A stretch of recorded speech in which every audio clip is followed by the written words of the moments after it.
Hi, I'm Amy Goodman. Stay tuned now for Tell Somebody with Tom Klammer.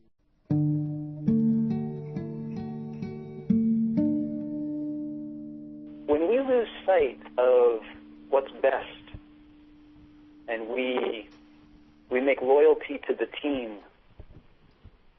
more important than effective government and people we value and trust in public positions, then that's a real problem, I think, and something that we ought to think about and talk about. And you're right. That's my project in a nutshell.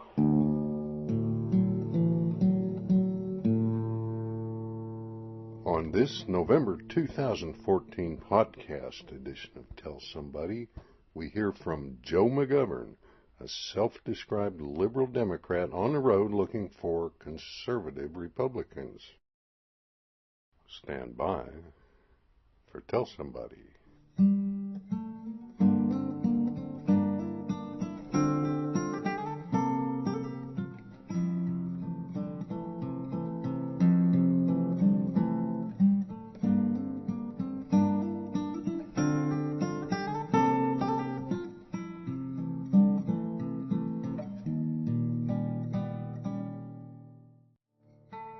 Hello and welcome to a Tell Somebody podcast. The podcasts are produced and distributed by Tell Somebody and may or may not reflect the show broadcast on Thursday mornings at 9 a.m. on 90.1 FM KKFI in Kansas City. Tell Somebody is on the web at www.tellsomebody.us, on Twitter at TellSomebodyNow. Look for Tell Somebody Now on Facebook and like it. And remember, you can subscribe to the podcast for free at the iTunes Store. This is your host, Tom Klammer. If you have any comments or questions on the show, drop me a line at mail@tellsomebody.us. I'm in the midst of a couple of weeks I've taken off from the broadcast, but I had a chance to talk to actor, former math teacher, and one-time professional soccer player, Joe McGovern, who is on the road looking for conservative Republicans to talk to for a documentary film he's making, and I think I'll just let him describe what that's all about. Give a listen. Joe McGovern is on a cross-country trip across America. Joe McGovern, welcome to Tell Somebody. Thanks, Tom. So, you're an actor from California. I wonder if you could self-introduce a little bit on who you are, what you've been doing the last couple of years, and what has set you out across the country. Sure. So, I've worn many hats in my professional life since graduating from college. I was a volunteer in the Dominican Republic with a program through the Catholic Church. I came back. I was a teacher, assistant teacher in a special ed classroom, and then I played a year of professional soccer, moved out to San Diego, and had various jobs there. Taught at a Catholic school for 4 years, was the vice principal for 2 of those years, boys and girls soccer coach, academic decathlon coach, student council moderator, that kind of thing. Then took a year off and spent a year leading backpacking trips in the mountains of Utah for troubled teens. Came back to Southern California, but to Los Angeles instead of to San Diego, and found a job teaching math at a charter high school called Environmental Charter High School. Was the math department chair, taught their first calculus class, and coached the boys' soccer team. And then I sort of remembered an old dream that I had when I was a kid of being an actor, but had always thought that it was kind of like winning the lottery to become a working actor.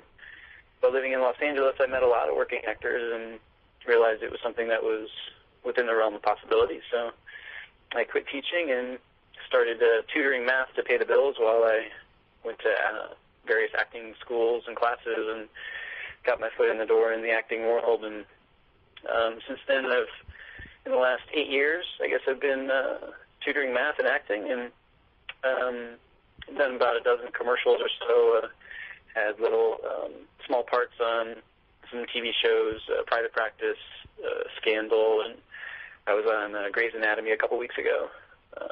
Had a lot of success in the theater, too. I belong to a theater in Venice Beach called Pacific Resident Theater, and have starred in three of their plays. One was an old play by J.M. Barrie called The Old Lady Shows Her Medals, and then I was in a John Steinbeck play, and recently I played Henry in Henry V. So that's a little bit of background on my shenanigans over the years. What prompted this recent project, which is a documentary called The Other Side, was, your listeners probably know my father, Ray McGovern, who was in the CIA for 27 years and is now a fairly prominent peace activist. I've always had an interest in politics. Always grew up a progressive liberal Democrat and had very strong opinions and beliefs. But I've also always been able to hear different points of view and pretty good at listening and seeing all different types of opinions and beliefs. This spring, I was at the end of a play. I did Henry in Henry V for 5 months, from February until July. And I know from experience that after doing a play, it's such an amazing emotional experience that it's a big letdown to not have anything planned for afterwards. So around May, I started thinking about what I might get into after Henry closed, and a bunch of different things were happening at the time. I'm the webmaster for my father's website, so I've been keeping up with politics pretty closely through him. And my Facebook wall was all of a sudden sort of blowing up with lots of political arguments, and I like to watch The Daily Show, and very much is aligned with my views. But I started to get a little bit, what's the right word? Kind of weary of the anger that seemed to be passing from both sides, the progressive left and the conservative right. And a lot of people, from my generation and the younger generation, even than me, are kind of fed up. They don't have any interest in politics because it seems sort of hopeless and helpless and not really much to do about it. If you watch Fox News, you get one side of the story. If you watch MSNBC or CNN, then you get the other side, and it doesn't seem to be any real hope for any reconciliation. But I thought what I might do, one thing that I noticed in myself is that I definitely have opinions about what conservatives are like, and I get really angry with them when I talk to them, and I think they're bad people. It's very emotional, So I just kind of had the idea that I might not be totally right about who they are and what they're like. And I'm a pretty adventurous guy, so I figured I'd pack up, buy an old van, and throw my dog Charlie in the seat next to me and drive across the country getting to know conservatives, and kind of figure out what my documentary was about along the way. I mean, I knew it was about conservatives and how they think and what they believe and that sort of thing, but I didn't know exactly what my point would be or what sort of message I would have, which I kind of liked, because most documentaries have their message sort of planned out before they film, which seems to me to be a little bit counterintuitive. An Inconvenient Truth is a documentary that I really like, but in order to get funding for An Inconvenient Truth, they have to sort of, have the thesis or the point before they even film. So I like this idea of going to visit conservatives with sort of an open mind and not really knowing what I would find, and to have sort of a pure kind of documentary where I was just open to whatever was going to happen. And so that's the gist of what I've been doing. I left, it was October 13th or so, about 2.5 weeks ago from Los Angeles, and I did about 5 interviews in Los Angeles with conservatives there, and then I went up to Oakland and did a couple there, and I found, I call it the conservative in Berkeley, not a conservative in Berkeley, because I figured there's just one, and I found him and interviewed him, and then made my way across to Reno and interviewed a mining engineer there in a little town called Elko, Nevada, and found a surveyor, and I found a Mormon actor in Salt Lake City, and the president of the College Republicans in Laramie, Wyoming, and a bunch of people in Denver, Kansas City, up into northern Minnesota, and then Wisconsin, Chicago, and now Indiana, and I'll be in Ohio and Pennsylvania and Maine and New Jersey. I have a lot of interviews set up with. I haven't interviewed many people from the Tea Party, and I have 4 interviews with Tea Party members coming up. So I'm pretty excited to see, how I can. My whole point is to make something positive happen in my interviews and my conversations with them. So, and I think my interviews with the people from the Tea Party, it might be especially challenging to have something like that happen. But maybe I'm wrong. I don't know. Yeah. But I probably talked far too long as an introduction. But No, that's great. Basic gist of it. That's great. And I am sorry we missed you in Kansas City. Didn't realize you were here till you were gone. But are you going to go out east and come back doing the same thing, or? I am, yeah. Well, I'm going to stay in the Washington, D.C. area for about a month and a half or so from Thanksgiving through the New Year, and do some interviews in and around there. And then when I head back to L.A., beginning of January, I'll do the southern route. So I'll head down the coast, down to Florida, and then across the southern states, Georgia, Alabama, Mississippi, Louisiana, and so forth. And so it's possible that I could pop up to Kansas City again as I'm making my way back across the country to Los Angeles. Sure. Well, we would like that, and I'm sure you won't see a shortage of Republicans in the Deep South, or at least I'm guessing. Yeah, that was my, when I originally came up with the idea for the documentary, that was where I wanted to go most, partly because I've never been I've just never been to Alabama, Mississippi, or Louisiana.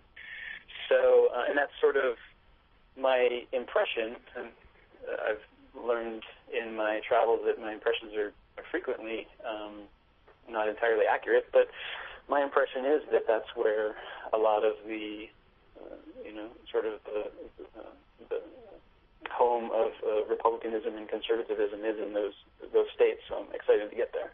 Yeah, and I have to confess, all I have is stereotypes and impressions. I saw Easy Rider when it first came out, and I didn't make me want to go south, and I really haven't. Yeah, I think we all have those stereotypes, and I remember talking to one conservative, I think it was the mining engineer in Reno, Nevada, and we were kind of trying to figure it out because my impression of Republicans was the same as his impression of Democrats or liberals, and that is that they're, well-meaning but really ignorant and misinformed. So given that we each had the same impressions of each other, it was kind of interesting that we thought the exact same negative thing about each other. But as we were talking, I found him and he found me to be thoughtful and curious and open to new ideas, that kind of thing. And one of our theories is that they say don't talk about religion and politics. Well, that's not a bad strategy, but I think there's one there's a pretty serious flaw in the logic, and that is you don't end up really talking with people with whom you disagree. So your impression of the other side is what you get from, for me, it's what I get from, Fox News, watching, Sean Hannity, or, reading something about something Ann Coulter's put out. So my impression is that all conservatives have those kinds of views and those kinds of thoughts. And as I've been talking to them as I drive across the country,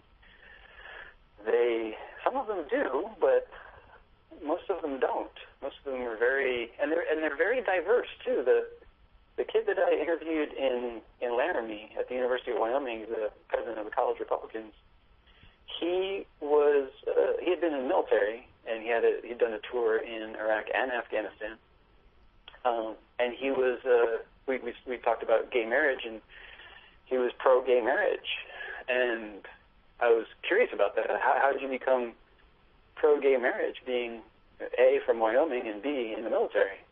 And he looked at me really quizzically. It was really funny look on his face. He said, well, that's where I learned to be tolerant, in the Army. In the Army, we knew there were guys that were gay, and we didn't treat them any differently. And in the Army, I learned, that everyone in the country deserves to be defended, and we're all Americans. And no, that's where I learned to be tolerant of people with alternate lifestyles, which so blew my mind. It's just so the opposite of what I had thought. Mm. Now, his situation, may not be typical, but his situation exists. He got tolerance of the LGBTQ community through the Army. So I just found that fascinating. And yeah, many of my interviews have been filled with equally fascinating discoveries. Yeah, that is kind of going against the general stereotype, I think. And, I think a lot of liberal progressives hearing about you doing something like this and with an open mind, they might be concerned that you should have some kind of vaccine so that you don't catch some of this Republican stuff. But that's not the point. I've had a lot of people express that to me. And I've been posting little daily update videos on our website, which is theothersidedocumentary.com.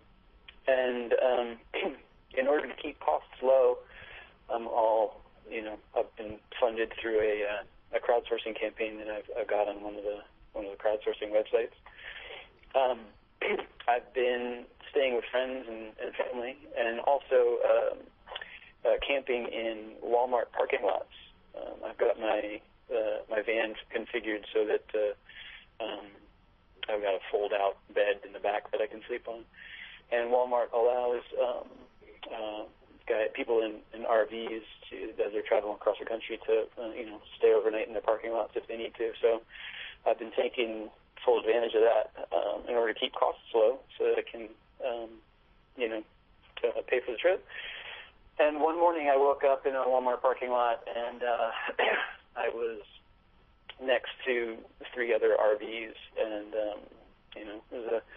a woman got out of an RV and started walking her dog, and I got out of my RV and started walking my dog, and a little head nod, acknowledging each other. It just kind of occurred to me that it was kind of an interesting sort of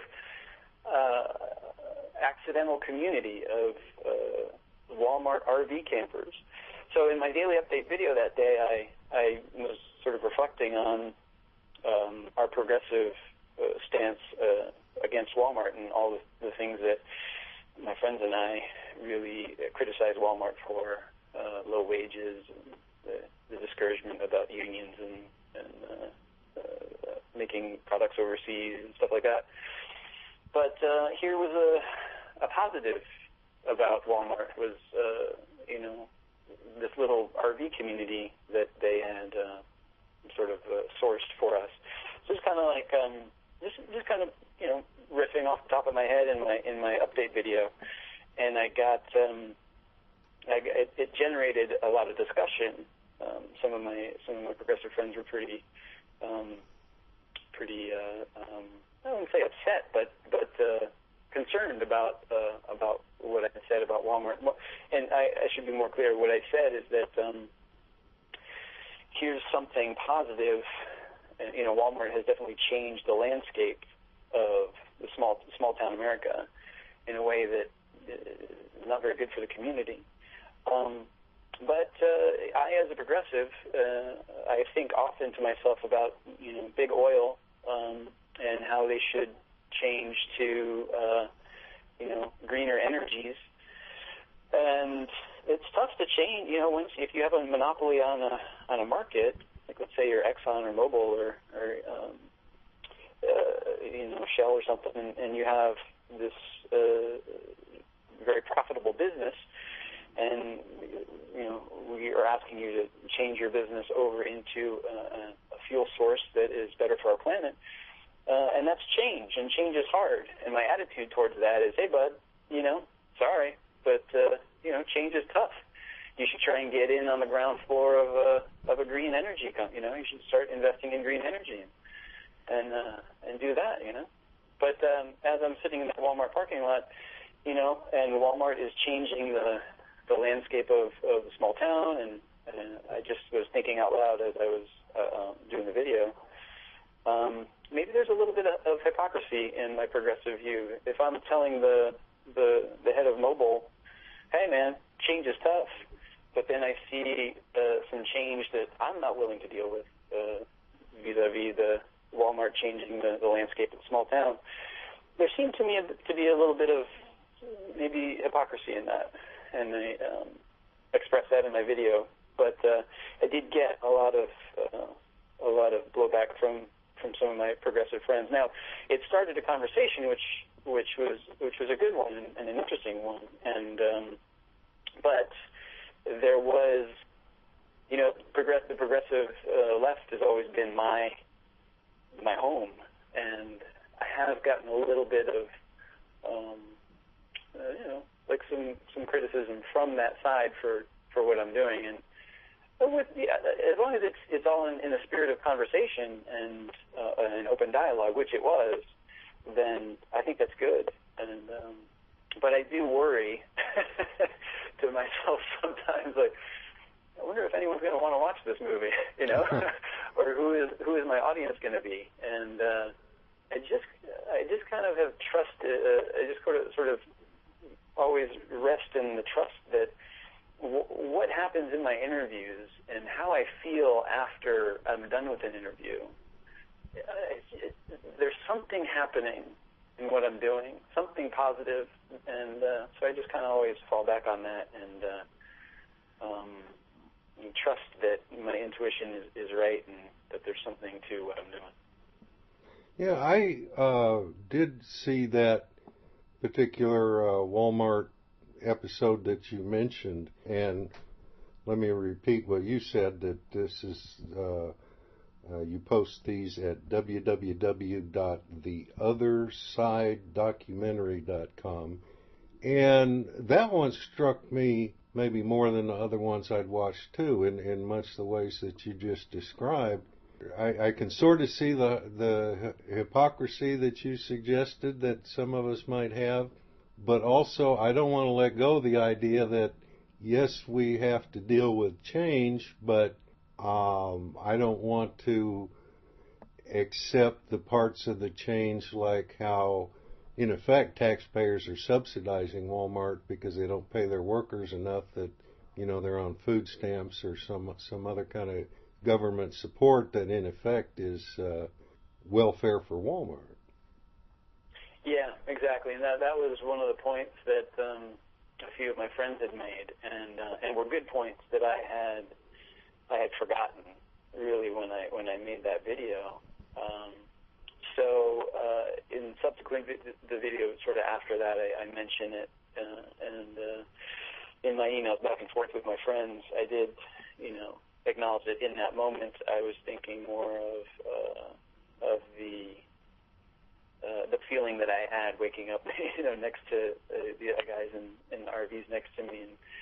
kind of wondering and thinking out loud, and you make a good point with the living wage and the burden on the taxpayers for filling in that gap between what Walmart pays and what a living wage is. So the more that I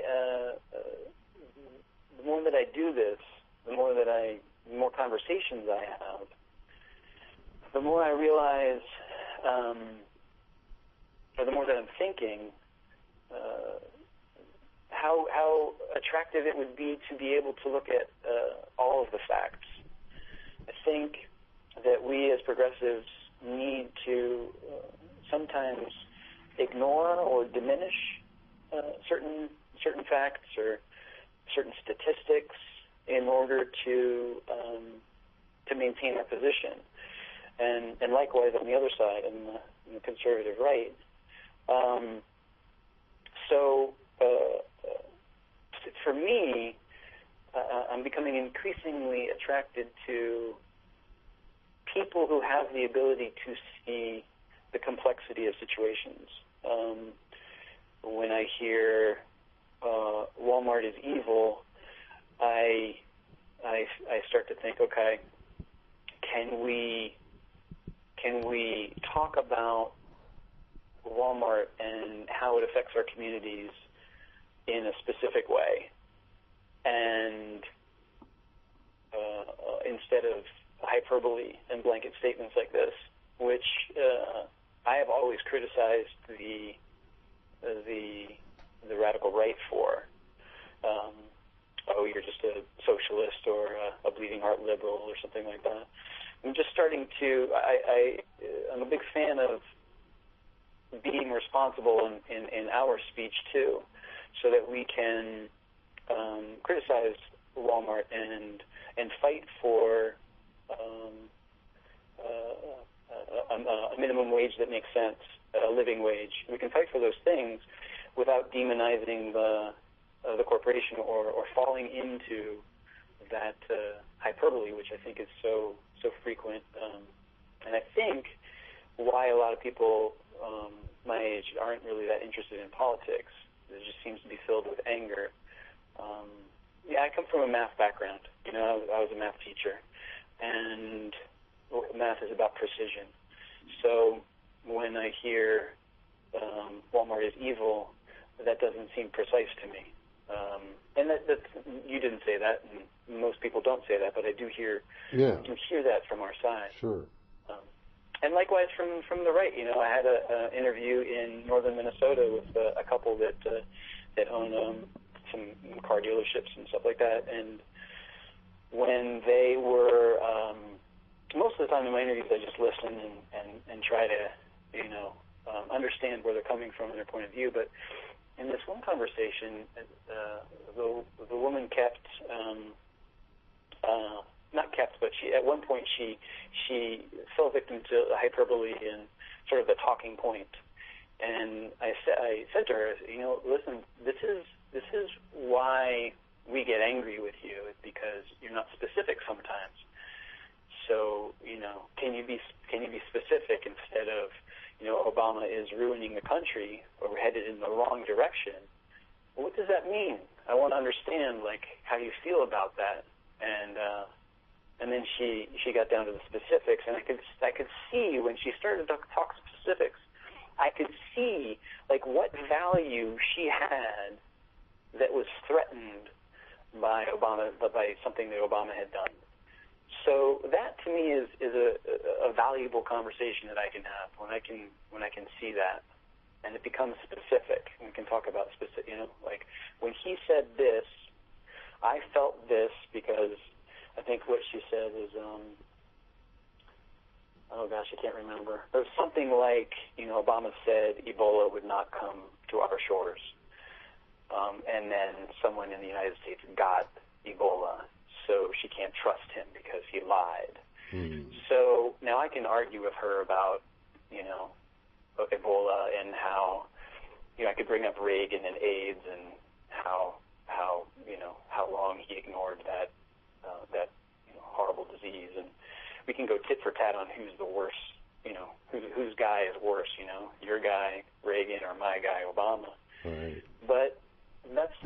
conversation I've had a million times before. I don't really need to have that conversation again. I know where that ends. This conversation, I was interested in why does she feel threatened by that? And in the course of the conversation, I was able to see, she comes from a very Christian, religious perspective, and for her, telling the truth and character was a very important value that she felt that when he said that was threatened. So that I can understand, That's the type of conversation that's the level that I'm trying to have these conversations. And it's an inexact science. I'm sort of fumbling around as I do this. I'm figuring out how to have these kinds of conversations. At the beginning, I would just listen entirely, and I wouldn't even have a point of view. When I did my first interview with the only conservative in my acting company back in Los Angeles, I didn't have an opinion. I just asked him all about his opinion. And after the interview, I was like, well, that's not really going to do much good. Anyone can go and just not say your own opinions. I'd like to have a conversation in which I can be honest about what I believe, but also learn something in a way that I'm not just sort of making believe I agree with everything that they say. So anyway, it's a long-winded way of saying I'm learning I'm trying to create a different kind of conversation that we can have, where we can start listening to each other, not just purely factual, where we can argue back and forth about facts, but what is true underneath. I think there's, when I watch Fox News, like I'm appalled. I'm like, well, how do people believe this? I don't understand. Like, I know that's not true. How do people believe that this is? Why do people watch this? Yeah. But as I've been thinking more about it, and as I've been traveling around talking to conservatives, there's an emotional truth that Fox News taps into with people, and it's not just a fear. It's not a total negative emotional truth. I think there's a lot of fear on the right, especially the radical right. But there's an emotional truth that speaks to that's something virtuous. The fear comes from being afraid that they're going to lose something they love. And I want to know what that thing is that they love, that they're afraid of losing. Because I think they deserve, as Americans, to have their voices heard and have what they love be cared for. So whatever that love is, community, tradition, family, those things ought to be considered. And we as progressives ought to include that in the conversation and not just come up with something that is more important than that. So if they say, well, they like the family, well, for me, what I would say to that is justice for the LGBTQ community is more important than your love of the traditional family. But that's negating what they value. They, as Americans, deserve to have what they value at least be considered or thought of. Again, the same couple in northern Minnesota, they were opposed to gay marriage. Actually, they were sort of changing their views. I think the woman was, whatever people want to do is fine, and the man was not quite there yet, but he was coming around. But when I asked and sort of dove in to figure out what it was that was threatened, they said that now on the marriage certificate, it doesn't say man and wife, it doesn't say husband and wife, it says spouse A and spouse B. And that was really important to them, that it not say that. They wanted it to say husband and wife. And so I asked them, I said, would it work for you if there were two forms, one that says spouse A and spouse B, and the other that says husband and wife, and then you could choose the form that pertains to you, that you like the best. And they said, oh, yeah, that'd be great. We'd love that. We just don't want to lose our form that says husband, and it's deeper than just the form, but it's symbolic for them of something that they treasure, that they value. So it's hard for us progressives to hear that. I interviewed, before I left LA, I interviewed a Zen Buddhist Republican. Yeah, a Zen Buddhist Republican. I didn't think they existed either. So I interviewed him, and we had the interview, and there were some really interesting things about the interview, but the thing that really struck me was afterwards. I like to just shoot a little B-roll of people's apartments and houses and stuff, and as we walked around, and I'm shooting with the camera, he shows me this picture, and the picture is a photo of a Marine holding on to a little girl who's just been injured in a suicide attack, and he's carrying her to safety. The girl later died at the hospital, but the guy, his name is Bill, was showing this to me. He says, "This is my favorite picture, because this is what a true Marine is. You have a gun in one hand and a child in the other hand. That's what a true Marine is." And Tom, my first reaction to seeing that picture had nothing to do with the Marine. Seeing that picture just made me angry. It made me remember Iraq. It made me think of George W. and Cheney and Rumsfeld and all the lies that they said in order to trick us into getting into that horrible, horrible war that caused so many casualties and has caused such unrest in this current situation. All I could see when I saw that soldier was my anger at George W. Cheney and Rumsfeld. So, but all of a sudden when he said that, like, I'm standing there looking at the picture, for the first time I saw the sacrifice that soldier makes and the love that soldier has for his country and for this little girl that he was trying to save.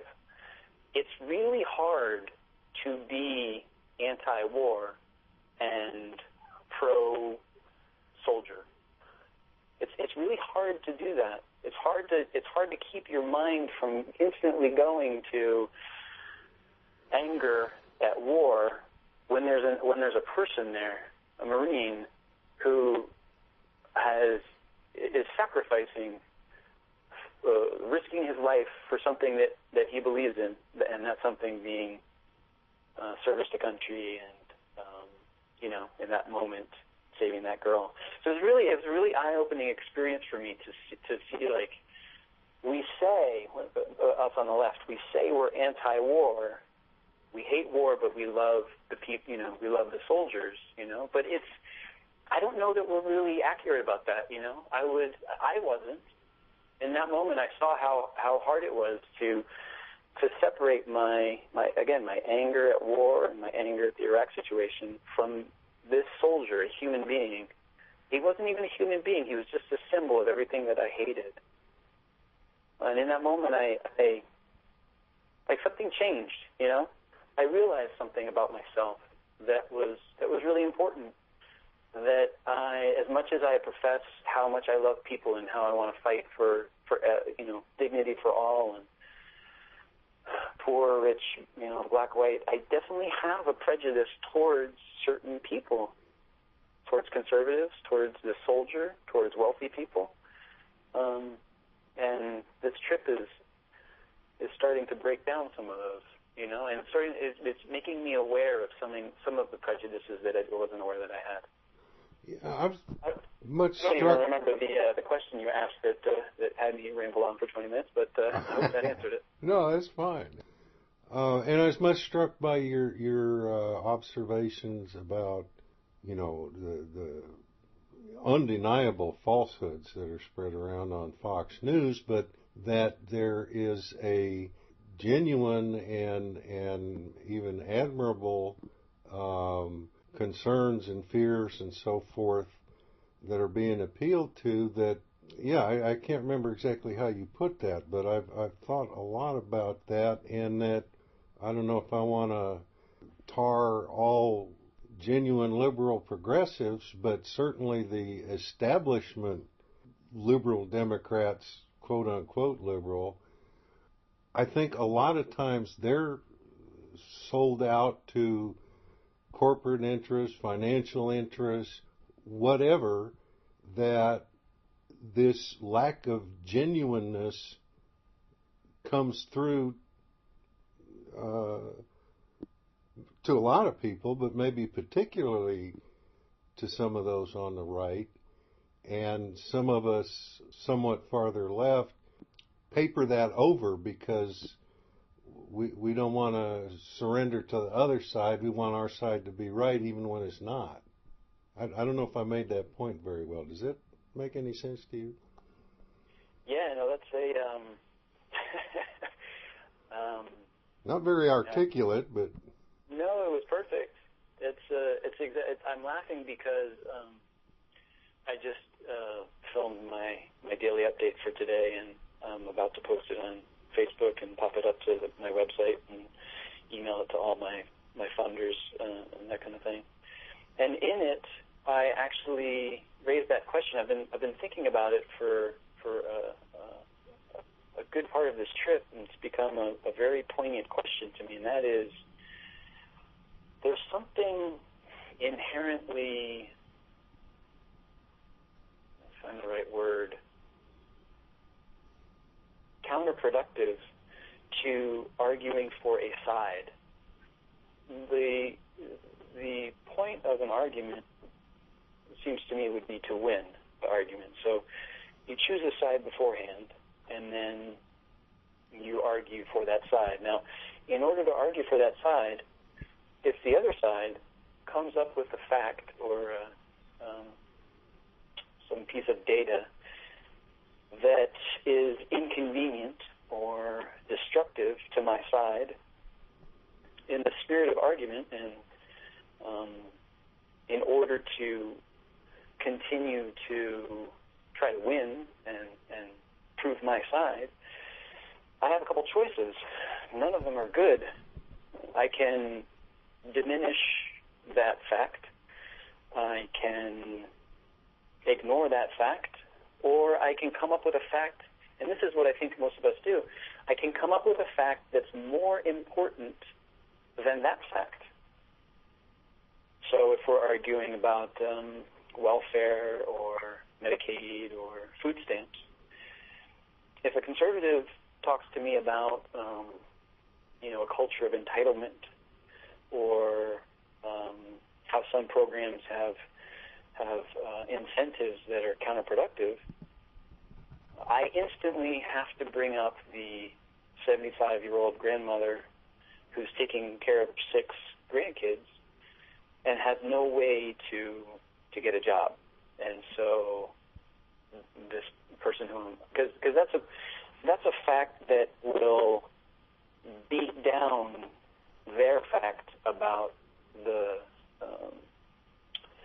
problem of entitlement or ill-advised incentives in those programs. So, and the same on the other side.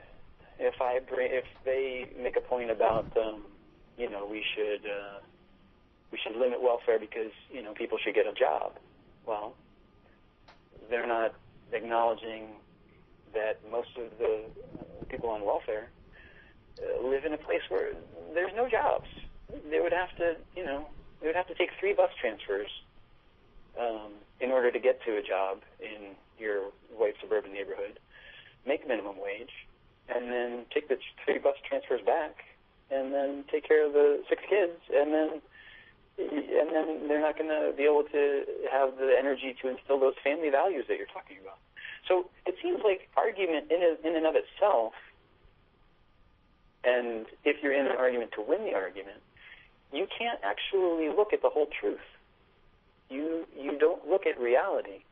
You can only look at the realities that support your position. And I think many people in our country would fall over backwards to support a politician who would say, like, let's say he was a Democrat and he said, okay, I'm going to run for governor, and this is what I have to say about running for governor as a Democrat. Here's what's wrong with our position as Democrats. If there was someone that had the courage to say, this is where we're wrong, this is where we're right, I would follow that person. I have instant respect for that person because I see they have the courage to deal with the reality of a situation over the urge to win an argument or prove that we're correct. That's why I never understood, the whole flip-flopper thing, that was such a part of some of the recent presidential and lots of races. We can't trust this person. He's a flip-flopper. He had this opinion on one issue and then he had a different one. Well, if you don't change your position in light of evidence that is contrary to that position, well, that's insane. Right. Exactly. I want a person who's flexible and who learns. And if they were wrong about a situation, then they change their opinion. So anyway, that's kind of like you're spot on with that argument piece, and I'm really thirsty for someone who I can trust in politics, someone who has the courage to say, hey, okay, listen, here's where my position needs to work, and here's where the other side has a good point. I never hear, it's so hard to say, wow, that's a good point, when someone on the other side makes one. And I'm not sure where that comes from, but I have a feeling it comes from a fear, like you mentioned. If I acknowledge that they were right about something, then I'll lose ground, and my side will start to lose. But I think we have to have the courage to do that, because if not, we're not dealing with the truth. We're not dealing with the reality of the situation. We're going to be ineffective, and we're going to continue to face the same problems that we're always facing. One example that I've maybe brought up too many times for the taste of anybody that might listen to me all the time, media reform in 2003, there was Colin Powell's son was head of the FCC, and he wanted to further remove restrictions on cross-ownership of media that had already resulted in Clear Channel owning 1,200 radio stations before they could only own 50 or 60 or something. And he wanted to further lift restrictions so, Fox or somebody could come into Kansas City or wherever and buy the major newspaper, the broadcast television stations, and the strongest radio stations, and completely control the information. And there was a largely grassroots movement where something like 3 million people contacted their senators and wrote the FCC and said, we don't want this. And it's been an ongoing battle since then, but they stopped it for the time, and it keeps rearing its head again. But I remember groups like the National Rifle Association and Move On and Trent Lott and Russ Feingold, a very liberal Wisconsin senator, and Trent Lott of Mississippi, all stood together against this. And I think there is maybe a lot more issues where both sides, if you will, agree more than we realize a lot of times. And I remember in Kansas City here, a couple of years after that 2003 struggle, going to sort of cover a Tea Party group protesting a TV station for being, the liberal media. And a young woman there was passing around a petition about media reform.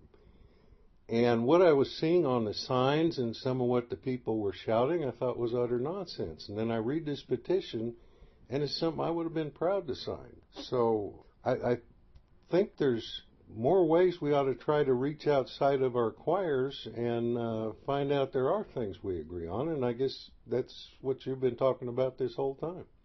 Yeah, I actually I got an email from a buddy of mine right before I started the trip. It was kind of like when I announced to all my friends and family what I was up to.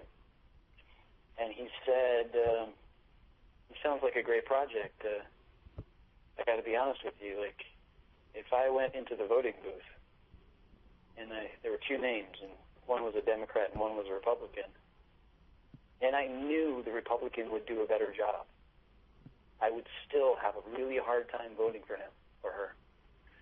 And that was a real courageous thing for him to say, and a real eye-opening experience for me to hear. When we lose sight of what's best, and we make loyalty to the team more important than effective government and people we value and trust in public positions, then that's a real problem, I think, and something that we ought to think about and talk about. And you're right. That's my project in a nutshell. I talked to you may know him, John Brodel from he was in the Kansas State Senate. Yeah, I know of him.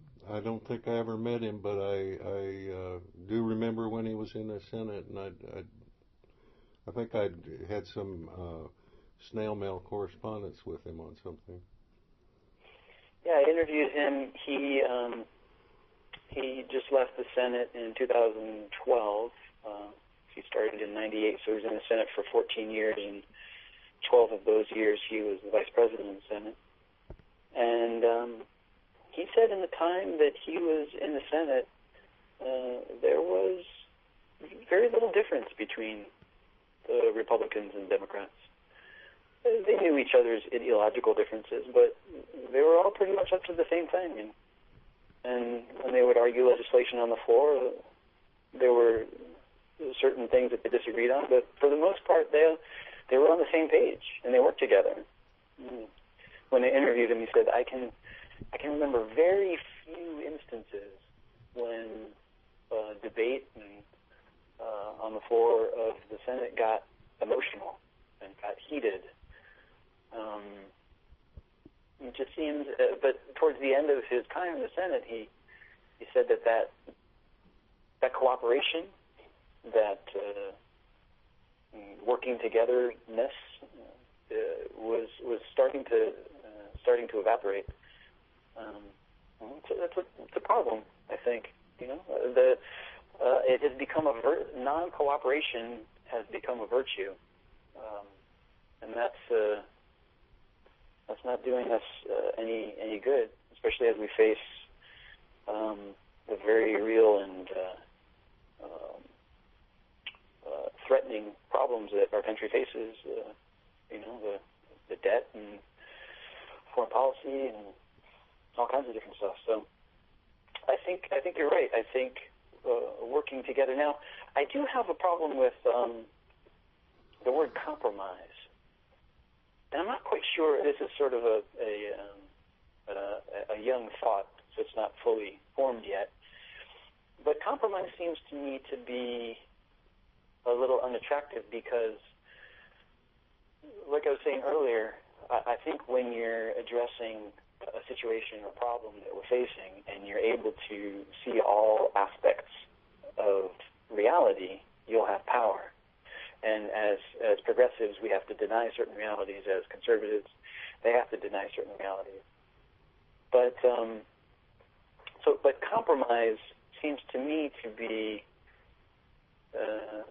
denying certain realities as well. So I'm not sure that I'm a huge fan of compromise, but I'm a huge fan of just including all of the truth. I think if Republicans, Democrats, liberals, progressives, conservatives, if we can give up trying to make sure the team wins and we can address problems and issues in their entirety, even the aspects, data that don't support our ideological beliefs, then I think we'll have power, and we can reach compromise, but it won't be the type of compromise where we're giving things up too much. And again, I'm not really quite sure about that thought yet, but I do know that my intuition is telling me that there's a way to compromise that will be helpful and productive, and there's a way to compromise that might not be. I'm not quite sure the difference between those two yet, but that's sort of a burgeoning thought. This is Tom Klammer. We're talking to Joe McGovern here on Tell Somebody. He's on a trip across the country making a documentary called The Other Side, www.theothersidedocumentary.com. And in a couple minutes we got left, just, I guess, any final thoughts, and maybe this is broadening it too much. We just had an election earlier in the week that we record this. How have the results of that influenced what you're doing and what you're hearing, if at all, yet? You know, it's interesting. I've had 3 interviews since the election results came in, and we haven't really talked about the election results at all. I think the general sense that I have with the 3 people I've talked to and the things I've heard on the radio and so forth is that it was relatively expected that the Republicans would gain houses or seats in the Senate. That it happened during Reagan, it happened during Clinton, it happened during George W.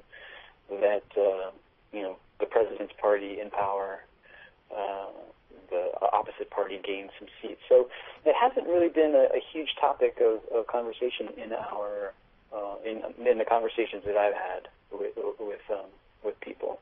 But one thing I did want to sort of bring up, and that is this sort of, I'm not sure if this is related politically, but I found that I've driven across the country probably like six times, if you count each round trip as 2. So I've driven back and forth 3 round trips, 6 times across the country. And this is my 7th time. And for the first time, I am experiencing, it's going to sound weird, but I'm experiencing the country the way conservatives experience the country. I find conservatives to be like uber patriotic, like patriotic in sort of a strange kind of Stepford Wives kind of way. Yeah. And I never really understood it, never really got it. It was sort of, it kind of weirded me out a little bit, the way they were patriotic. But as I've been driving across, interviewing the folks and like crossing the state line into Wyoming and just experiencing like the wild Wyoming that exists there, and the really strong wind buffeting my van as I drive along, and the University of Wyoming in Laramie, and I travel through Utah and Denver and Kansas, and I'm just falling in love in a new way with our country.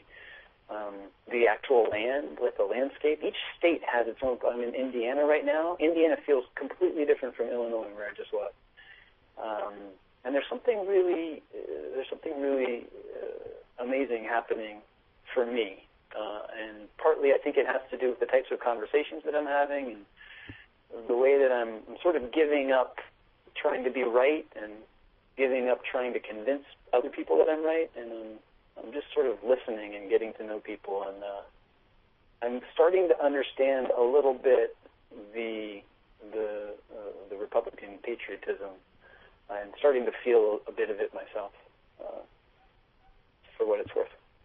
Okay, well, I think we'll leave it at that. Joe McGovern, thanks very much for taking some time with us. I hope you can swing through Kansas City on your way back, and we'll be keeping an eye on the website to see how you progress. Tom, thanks so much. It was really a real pleasure to be able to share my thoughts and kind of every time I talk about the documentary, I gain a deeper understanding of what it is I'm doing. So I appreciate you taking the time to talk. Thank you.